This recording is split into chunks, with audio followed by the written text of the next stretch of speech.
Hello, and welcome to Blythe Coffee Break, the podcast where queer culture, pop chaos, mythology, and a very strong cup of coffee all meet at the same table. I'm Jemma Blythe, your resident cultural overthinker, media romantic, and professional noticer of things that are definitely not that deep.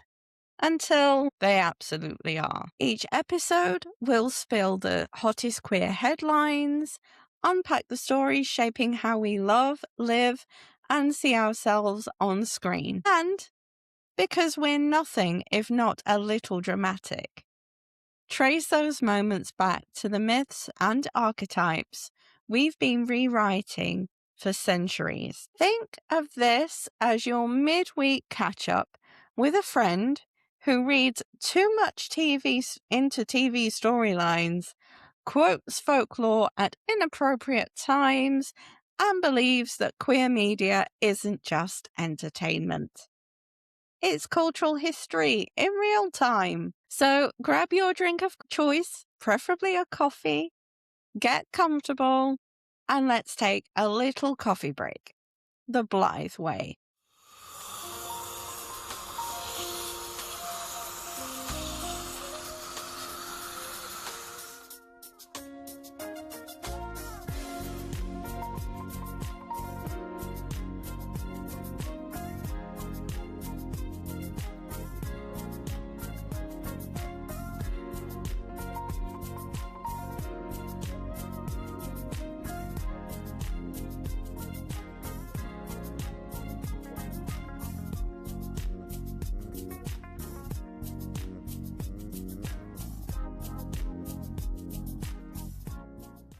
Welcome back to Blythe Coffee Break, Season 2, Episode 6. How did we get here?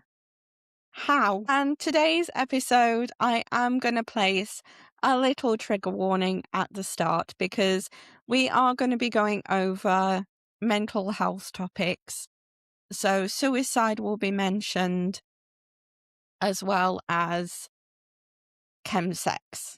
So if that's not you and it impacts you, please skip past this episode and go on to the next one or take breaks while listening. Saying that out of love. So on to the episode. As I've already mentioned, today's episode is a little different.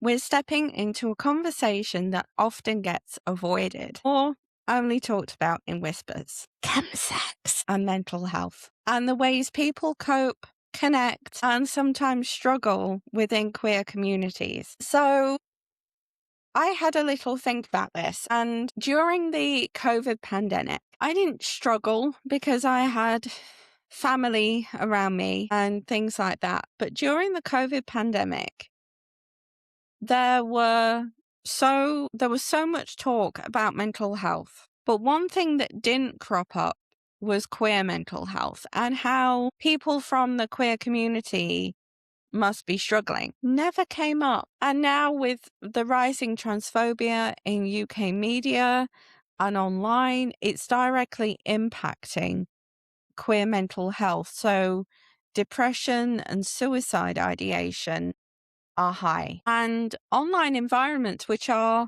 often recommended and often seen as a safe space within the queer community, are now seen as spaces where members of the queer community, like me, have to be careful. Because while it's useful with connections, making friends, seeking that chosen family, it also garners hate and trauma and personal attacks. And for people that are already marginalized, this can be challenging to deal with. And it's something that's not talked about at all. So it's a little bit of a blind spot in mainstream media when it comes to queer mental health. And as I'm going to discuss later on in the episode, queer people have their own challenges to deal with. However, there are podcasts out there like the Rainbow Mind podcast connected to the Mind Mental Health charity over here in the UK. That's out there for people to listen to. But again, you have to search for it. It's not advertised as much, which to me is a bit weird. And then there's documentaries like Ollie Alexander from years and years called Growing Up Gay. That's available on the BBC iPlayer, which I tuned into that. I think it was a couple of years ago. I tuned into that. And that for me was so inspirational and inspiring because, yes, it's a queer man, but experiences are similar. So similar. So it's good that that documentary is out there for anybody that's struggling. But we need to shift from the silence. We need to break the silence and the barriers when it comes to discussing queer mental health. And with more visibility comes more communication, and normalizing queer mental health and the unique challenges that come with queer mental health would be amazing and potentially life-changing for some people. So, without getting a little bit dramatic, we're changing lives here today on Blythe Coffee Break. Cheers. Nothing beats that first hot sip of coffee. And with that, we're going to head into the deep brew for this week. We're going to get deeper in these topics and unpack them. So let's start here. This is not a conversation about blame. Nobody is to blame for anything here. This is Blythe Coffee Break. It's chill. It's relaxed. It's talking round a water cooler in the office. There's no office. It's a conversation about context and really leaning into why these topics haven't been discussed much. So let's take it back. We're going to take it back. This is Historical Context 101. LGBTQ plus communities have been shaped by stigma and marginalization. We know this because LGBTQ plus people have always been seen as different and something to be wary of, although I don't know why. Any difference is marginalized, which is really sad that we're still having this same conversation in the 21st century in 2026 at the time of this record. And the legacy of secrecy and hidden spaces still exists. And there were secret get-togethers to avoid police raids. I'm talking about people having to knock on people's door and give like a passcode through the door that only they would know to gain entry. And then there were hidden spaces like the Gateways Club in London, which was primarily for queer women to get together. And again, that was part of another amazing documentary on BBC iPlayer and featuring lots of different journalists like Roxy Bourdillon from Diva magazine. But I wouldn't have known about the Gateways if it wasn't for that documentary. And I had to actually search for that on the BBC iPlayer. And while we're on to this topic of secrecy and hiding things and whatever, what about Gentleman Jack and Lister? She had to hide who she was so much that she felt the need to code her journals with a mixture of Latin and numerical codes. It threw people off and people had to decode it. But that's a fantastic drama to watch on BBC iPlayer, and it's incredible what she did. And she actually got married to Anne Walker at the time. So that was amazing. But that was done, again, in secrecy, under cloak and dagger, just so then they didn't feel ashamed or suffer back then for being different. So there's a connection between isolation and coping mechanisms. And when dealing with isolation, there's groups out there like Out Together from brilliant podcasts that I did a few episodes ago. I will link it down below again. The LGBT Switchboard are always there to work things through. And then there's something new called the Pink Therapy Directory. I didn't know about this. But when I was needing therapy, I wish I'd known about this. And it's a directory of LGBTQ plus therapists that are based here in the UK. All of this, there are things out there now to work through isolation, and there are coping mechanisms now, like grounding techniques, setting boundaries with maybe family members that find what you're going through hard to cope with or hard to get their head around. There's minority stress that quite a lot of the queer community struggle with.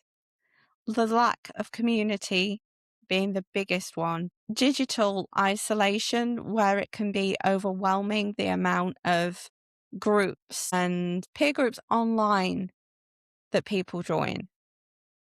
And then the family disconnection as well. So all of that can add up, and that's quite unique to the LGBTQ plus community and communities of other minorities as well. And now I'm going to go on to the next section of today's Deep Brew, which is a search for connection. When you first realize that you are part of the queer community, that you are part of the LGBTQ plus realm, all you seek is intimacy and belonging. And by intimacy, I don't always mean a romantic partner straight away. I mean somebody that you can talk to, somebody that you can be close with, and belonging, which can mean just to belong somewhere, just to feel like you fit in.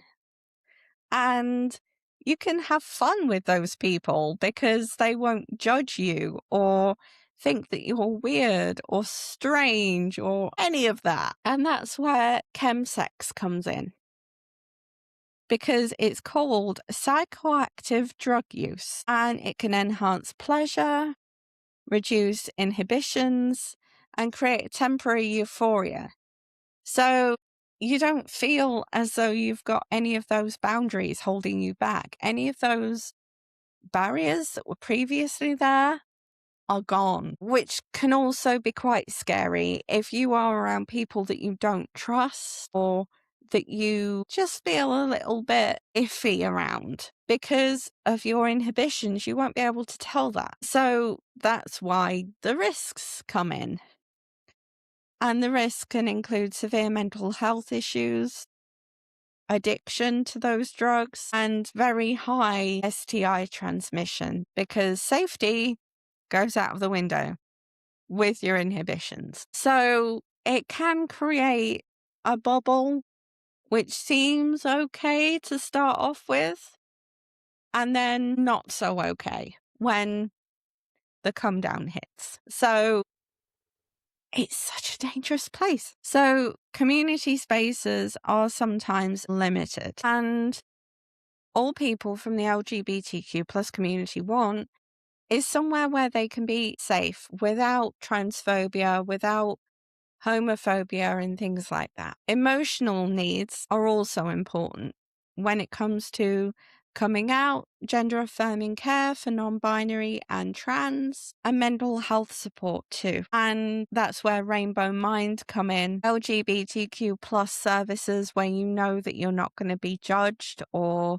singled out or discriminated against, that are focused ultimately on safety, your safety. And a little story of this is when I was younger, I needed therapy. And this was a few years ago now. I'd been through abuse before, but because my therapist, I believed at the time, would say that it wasn't abuse because it was like a same-sex relationship, I kept quiet. I didn't say anything. Do I wish I'd said something? Yeah. Yeah, I do. But ultimately, shame The fear of being marginalized and discriminated against held me back. And that's quite a scary situation to be in. And that is also why the Pink Therapy website with the directory of LGBTQ plus therapists is a fantastic idea, if you ask me.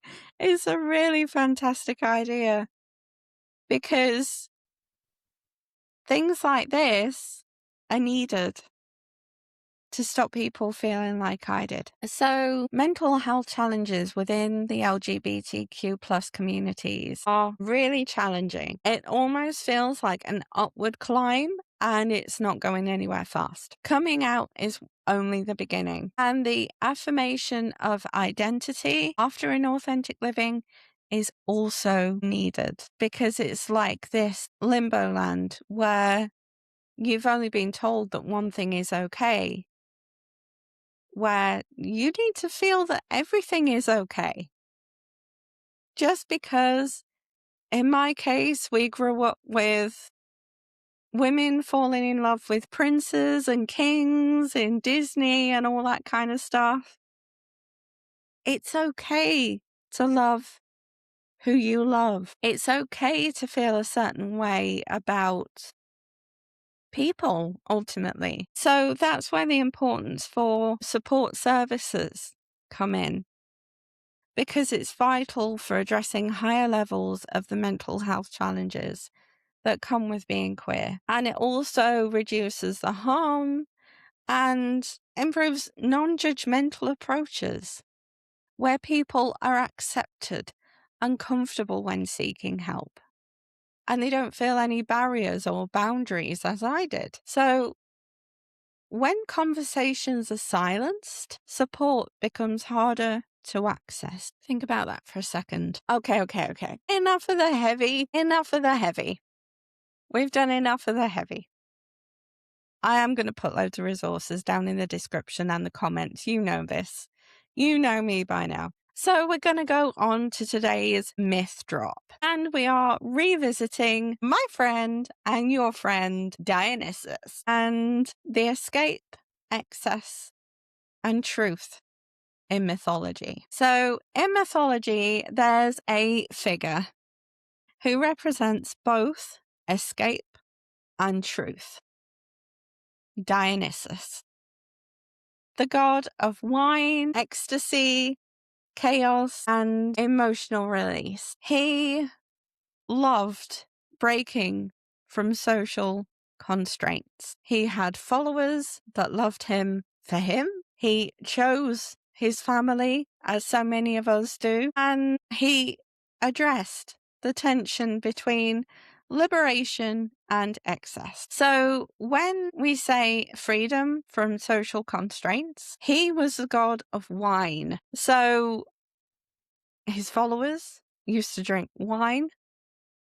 He was also the god of fertility. So he loved a good time, did this god. And as do many of us, because we know that we're not part of the social constraints that society likes to put us under and likes to make us believe that we can't break free from them. But ultimately, yeah, we can, by just being ourselves. And we know that there's a tension between liberation to living your life in excess. And ultimately, it's good to be free and feel free to be yourself, which is why we've got prides to have as visibility and a little bit of a protest. But mostly, we all get together as a community and to show each other and everybody else that,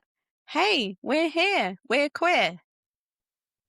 And it's a good day. And it's amazing how much that we can tie myths into our everyday coping behavior that we have, because we share that common experience of not quite being enough, of not quite being feminine enough, or not quite being masculine enough, or not quite feeling like we can fit in anywhere. And yeah, it feels shit. I'm not going to lie. Sometimes it really does feel shit.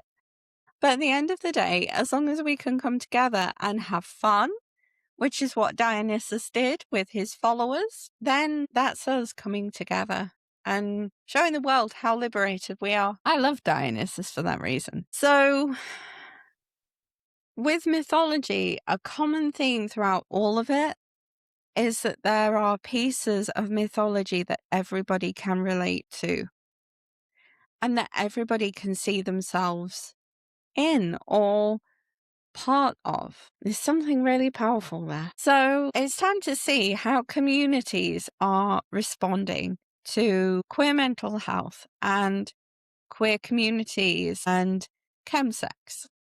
So I did a deep dive on this week's community spill. I don't know why I pronounced it like that, but I'm going to stick to it. So there's a growing openness in discussions, and I've noticed that across the board on Instagram, TikTok, YouTube, you name it. There's a growing plethora of people talking about queer mental health, and they're using social media as to how it should be used. And it's being discussed more openly, which is creating more conversation and more visibility. There are also some peer support networks online growing, which is so good to see. There's LGBT book groups now, gaming groups online, coffee groups online. I think I saw the other day where you meet up for a coffee in person, which is so good. And it just goes to show how many groups like this from so many different hobbies for queer people that are popping up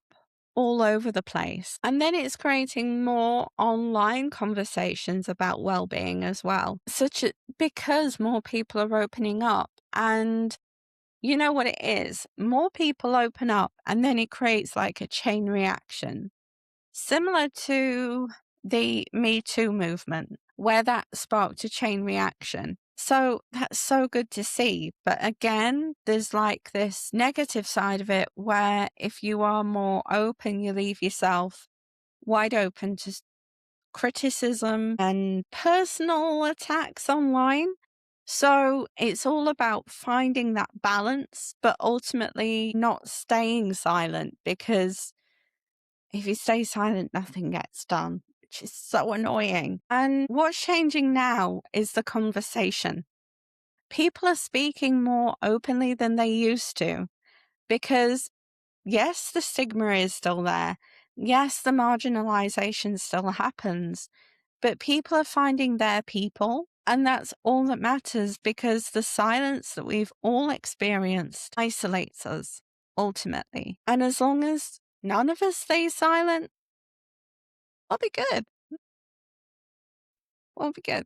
So, yes, my Blythe's Brew take on all of this. And I think one of the most important shifts that is happening at the moment throughout all of this is we're moving away from judgment. In the right communities, we are moving away from judgment, and we are gradually creeping towards understanding. Because when conversations are framed as shameful, people move away from them into isolation and into silence. But when they're framed differently, with compassion, openness, non-judgment, people feel safe enough to stay. And you can't support a community if you refuse to talk about its realities. So even if you're an ally watching this, hey, hi, hello, it's great to have you here. But don't be afraid to talk about the realities and ask us questions that aren't from a place of judgment, but from compassion. Okay. It's crystal ball time. And I'm feeling that if this all continues in the path of where it's going, we're going to see more honest conversations in queer media. And if I'm honest, that's where it needs to be. We need to see more queer life on TV, not just in TV programs and films, but in documentaries too, and less perfection surrounding it, and more vulnerability and more reality, as well as more support-focused storytelling. That's what we all need more of. And I think that's what's on the horizon, truthfully, as well as increased mental health awareness as a result of that, and stronger community-led support initiatives as well. And with that being said, that's another coffee break done for this week. Cheers. One thing. If you drink coffee on a regular basis, drop your coffee order in the comments section, either on whatever podcast platform you listen to or watch this on, and subscribe so you don't miss another episode. Like this, share it with your friends.